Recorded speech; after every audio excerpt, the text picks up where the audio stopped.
Coach Minier, comment est la situation au sein du groupe? Alors tout d'abord, tout a été parfait au niveau de l'accueil. On n'aura pas d'excuses à ce niveau-là. Parfait dans la réception, dans la gentillesse de nos hôtes. Voilà, des belles installations très professionnelles. Donc tout est parfait à ce niveau-là. Quant au groupe, la mauvaise nouvelle, c'est que malheureusement l'Everton Pierre sera out pour la compétition, sera remplacé par Garven Metusala.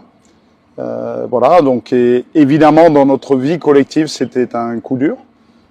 Déjà pour le sélectionneur que je suis, et lui annoncer que malheureusement ce ne serait pas possible d'aller plus loin dans cette aventure. Voilà, je pense que toujours pareil avec Haïti, d'une problématique, on va essayer d'en faire une force et pour aussi avoir le supplément d'âme nécessaire en pensant à lui sur cette compétition. On est arrivé ici lundi en fin de journée. J'ai vu que dès lundi soir, on s'est mis au travail. De lundi soir à aujourd'hui, qu'est-ce que vous avez fait avec le groupe?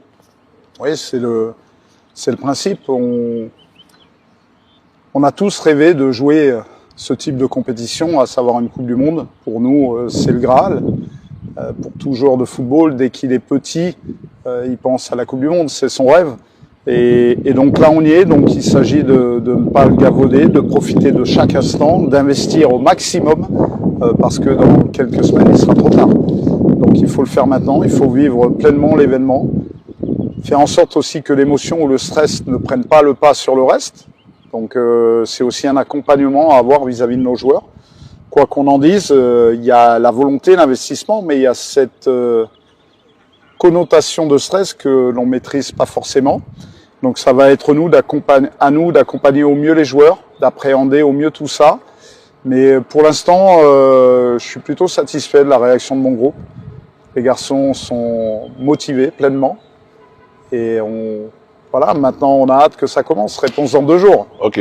Vous venez de diriger votre dernière séance d'entraînement ici à New Jersey. Comment vous aviez interprété les signaux émis par les Grenadiers? Aujourd'hui, on a révisé pas mal de choses sur les coups de pied arrêtés, de manière à pouvoir rectifier une ou 2 adaptations si nécessaire sur les débriefings d'après-séance. On aura encore l'entraînement de demain à Boston pour régler tout ça. Maintenant, le tout va être d'entretenir la dynamique et de faire en sorte que tout le monde soit opérationnel pour dans 2 jours, qu'il n'y ait pas de blessés.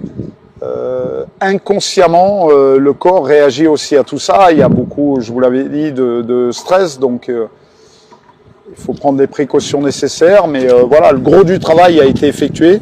Maintenant, il reste que quelques petits réglages. On a 2 jours pour ça et j'espère qu'on sera au top dans 2 jours. Ok, on voyage vers Boston aujourd'hui. Autant dire, on va foncer vers le premier match. Ouais, maintenant c'est parti. On repart à l'hôtel, on prépare nos affaires, on prend nos quartiers à Boston. Ce soir, c'est l'entraînement invisible, tout ce qui est récupération en salle de soins. Quelques briefings sur l'Écosse et puis ensuite c'est parti. Un petit mot pour le public haïtien. On a été agréablement, pas surpris, mais satisfait de voir autant de monde en Floride supporter l'équipe qui, malgré la défaite sur le dernier match, a été très positif, a toujours poussé derrière son équipe, aussi parce qu'on a su le faire venir à nous, emballer la rencontre. Voilà, j'espère qu'il sera aussi présent à Boston, que le 12e homme sera plutôt de notre côté. Mes amis, on est là. On est enfin là. Le 13 juin 2026, Haïti ouvre sa Coupe du Monde face à l'Écosse au Gillette Stadium de Boston, 52 ans après 1974, 52 ans après l'unique apparition des Grenadiers sur la plus grande scène du football mondial. Et aujourd'hui, on ne vient pas faire de la figuration. On vient parler de football, on vient parler de tactique, on vient parler du 11 qui peut, et je dis bien qui peut, battre l'Écosse ce soir-là. Avant de rentrer dans le vif du sujet, plantons le contexte. Le groupe C, c'est le Brésil, le Maroc, l'Écosse et Haïti. Sur le papier, tout le monde vous dira qu'Haïti est le petit pousset. Et peut-être qu'ils ont raison. Mais dans un groupe aussi relevé, le seul match où les Grenadiers partent avec une réelle chance de prendre les 3 points, c'est ce premier match contre l'Écosse. Si Haïti laisse passer cette occasion, la suite du tournoi devient très compliquée. Et Sébastien Mignet le sait très bien. Commençons par l'Écosse, parce qu'on ne peut pas parler du 11 haïtien sans comprendre ce qu'on a en face. Steve Clarke a ramené l'Écosse à une Coupe du Monde pour la première fois depuis 1998, 28 ans d'absence. C'est une belle histoire pour eux. Mais tactiquement, l'Écosse n'est pas une équipe qui va vous époustoufler. Clarke est un entraîneur pragmatique qui construit sur la discipline défensive et les transitions rapides. En qualification, il a utilisé un 4-3-3 ou un 4-2-3-1 selon les matchs. Au mondial, on attend un 4-1-4-1 ou un 4-2-3-1 avec Andy Robertson à gauche, Aaron Hickey à droite, Grant Hanley et Scott McKenna dans l'axe. Le milieu, c'est là que l'Écosse est dangereuse. Scott McTominay, champion d'Italie avec Naples la saison passée, est utilisé en numéro 10. Il est le moteur offensif de cette équipe.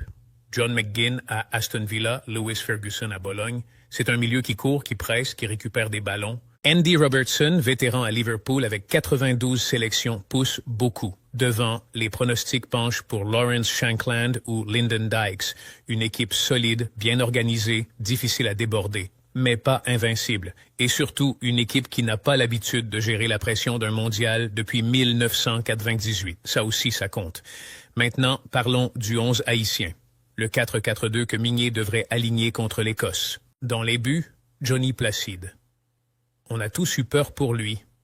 En mars 2026, à 2 mois de la Coupe du Monde, le capitaine des Grenadiers passe sur le billard à Marseille pour un problème de ménisque au genou. Bastia annonce une indisponibilité de plusieurs semaines. Pendant des jours, la question était simple. Est-ce qu'il sera là au mondial? La réponse est oui. Placide a fait son retour. Il figure dans la liste officielle des 26 avec des soins adaptés. Et Mignet lui-même a confirmé sa présence. C'est un soulagement immense pour Haïti. Parce que Johnny Placide, c'est plus qu'un gardien. C'est le capitaine. C'est la colonne vertébrale de cette sélection depuis des années. À 38 ans, il abordait cette saison de Ligue 2 avec Bastia avec un rating moyen qui tournait autour de 7,0 sur 10 avant sa blessure, 7 clean sheets au compteur. Il est formé au Havre, passé par le Reims de la Ligue 1, par Guingamp. C'est un technicien, un gardien qui joue au pied, qui sort bien des buts. Sa présence dans le but va rassurer l'ensemble du groupe. En défense centrale, le duo Ricardo Adé et Hannes Delcroix. Adé, c'est le patron de l'axe depuis plusieurs années déjà. Il s'est imposé comme un titulaire indiscutable sous Mignet, un défenseur aérien costaud dans les duels. Delcroix, c'est le gros coup de la préparation mondiale. L'ancien défenseur de Burnley en Premier League, haïtien d'origine, a été convaincu de switcher vers les Grenadiers après plus d'1 an de persuasion de la part de Mignet. Il a connu quelques pépins physiques en cours de saison à Burnley, mais il est dans la liste. Sa qualité défensive, son expérience en Premier League, sa capacité à lire le jeu offensif adverse, ça va être précieux face à la vitesse de transition que va proposer l'Écosse. Cette association Adé-Delcroix, c'est la meilleure paire défensive centrale qu'Haïti ait jamais alignée en sélection. Ce n'est pas une exagération. Sur les côtés de la défense, Carlin Arcus à droite et Martin Expérience à gauche. Arcus, tout comme Placide, avait manqué le dernier rassemblement de préparation en mars à cause d'une blessure. Mais lui aussi est de retour dans le groupe pour le mondial. Expérience à gauche, c'est un latéral qui offre du volume défensif, capable de tenir son côté face à des ailiers droitiers, face à Robertson qui va beaucoup monter. Expérience va avoir du travail. Il faudra qu'il reste concentré, qu'il gère les appels en profondeur de l'international écossais. Le milieu de terrain, c'est le cœur du débat. Et c'est là que ce 4-4-2 prend tout son sens. Axe central, Dominique Simon et Jean Rickner-Bellegarde. Commençons par Simon. C'est la nouvelle recrue de cette génération haïtienne, un milieu central de 25 ans qui évolue en première division slovaque avec le Tatran Prešov. Un niveau modeste comparé à ses coéquipiers, il faut être honnête. Mais Mignet l'a sélectionné pour une raison. Simon apporte de l'équilibre défensif, de la présence physique dans l'entrejeu. Il ne sera pas le joueur qui va décider du match, mais il peut faire le travail défensif sale, casser les lignes de passe écossaises, libérer Bellegarde pour aller vers l'avant. Son rôle sera fondamental sans être flamboyant. Il a aussi une très bonne frappe de balle. Et justement, Bellegarde. Jean Rickner Bellegarde, c'est l'âme de ce milieu. Technique, capable de jouer entre les lignes, de déclencher l'attaque, de marquer. Face à l'Écosse, il sera la pièce la plus importante du dispositif haïtien. Si Haïti doit marquer, les chances sont grandes que ce soit Bellegarde qui l'aura provoqué. Sur les ailes du milieu, Josué Casimir à droite et Ruben Providence à gauche. Casimir, c'est l'autre grande recrue de cette génération. Né en Guadeloupe de parents haïtiens, il a longtemps joué pour la France avant que Migné ne le convainque de rejoindre Haïti en octobre 2025. Il signe à Auxerre en Ligue 1 à l'été 2025, où il dispute cette saison 25 matchs pour un but et une régularité défensive qui rappelle que sa position naturelle oscille entre ailier droit et arrière droit. Ce n'est pas un ailier pur qui va vous faire un festival, mais c'est un profil hybride qui donne de l'équilibre au côté droit de l'équipe. Il déborde, il revient défendre, il offre du travail des deux côtés de la ligne médiane. Sa saison en Ligue 1 lui a donné de la confiance et il arrive au mondial dans la continuité d'une bonne campagne. Ruben Providence, lui, c'est le symbole de tout ce que représente cette génération haïtienne de la diaspora.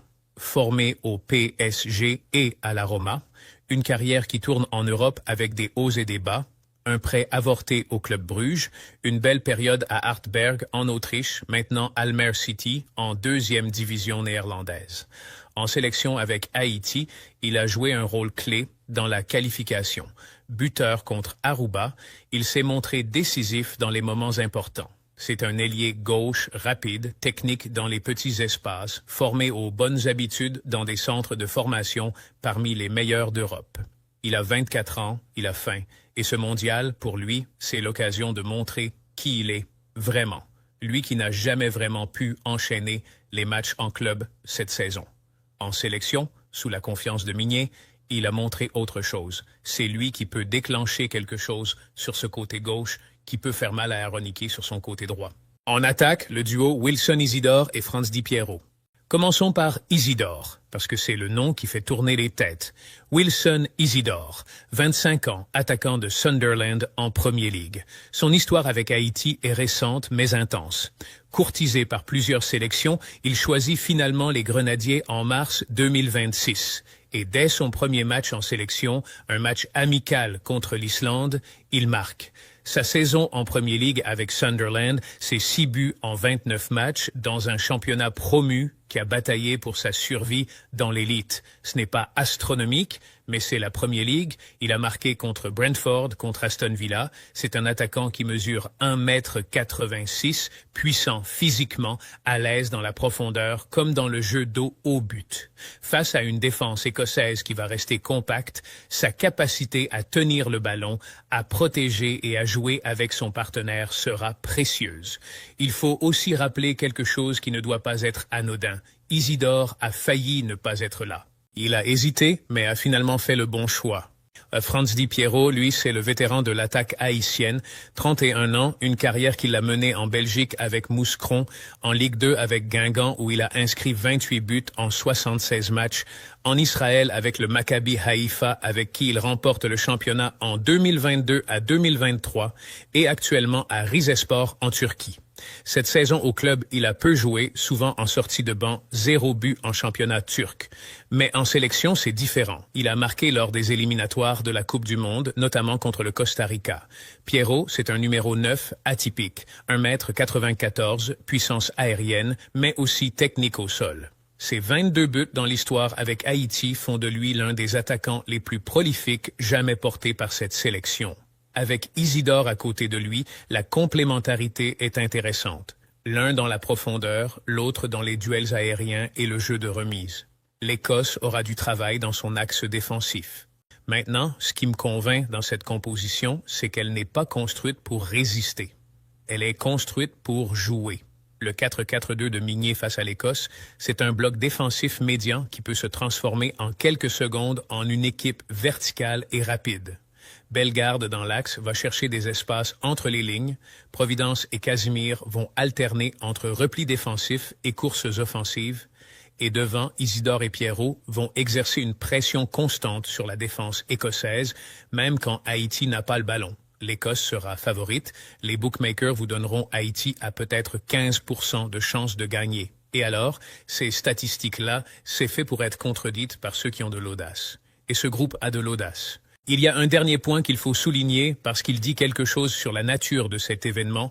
Sébastien Migné, le sélectionneur français des Grenadiers, n'a jamais mis les pieds en Haïti depuis sa prise de fonction en juin 2024, pour des raisons de sécurité liées à la situation politique et sociale dans le pays.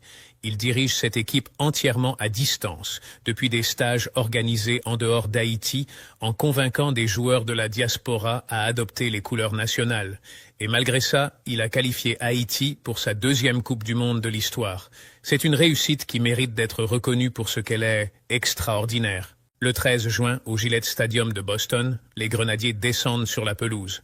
Placide dans les buts, Arcus, Adé, Delcroix, Expérience en défense, Simon, Bellegarde dans l'axe, Casimir à droite, Providence à gauche, et devant, le duo Isidore-Pierrot. Ce 11-là a les qualités pour tenir tête à l'Écosse. Et plus que ça, pour les battre. Ce serait le plus beau but de l'histoire du football haïtien. Pas le but de Sanon en 1974, non. Le résultat collectif, le travail de tout un groupe, l'aboutissement de 52 ans d'attente. Et je vous le dis franchement, sans langue de bois, c'est possible. Pas probable selon les statistiques, mais possible. Et c'est pour ça qu'on aime ce sport. Allez les Grenadiers. Mesdames, messieurs, bonsoir Berman. Bonsoir JT, bonsoir à toutes les internautes qui sont nous là. Et bien voilà, qui branche page la Fédération Haïtienne de Football. Et bien nous voulons rassurer le public là que l'équipe là, il a pointé plus fond dans la Coupe du Monde dans 2 jours.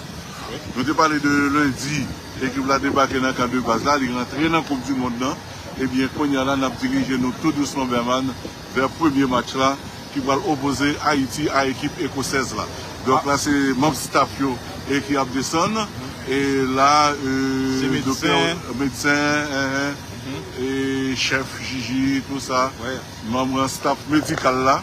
Qui descendent là qu'on y a, et staff médical là qui font excellent travail avec joueurs et qui essaient jusqu'au bout avec l'Everton. Avec l'Everton.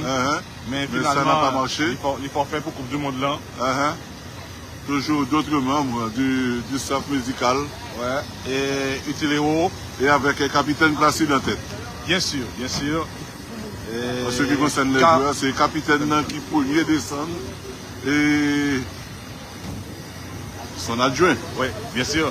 C'est bien sûr Alexandre. C'est bien sûr Alexandre. Ah, les gardiens. Les gardiens d'abord. Et puis Verger. Et nous avons là. Alors, on est capable de les défenseurs, mais il va faire dans l'ordre. Il va faire dans l'ordre. Non, Nazaratel qui est un Pierrot qui vient de c'est ça. Et puis Johnny.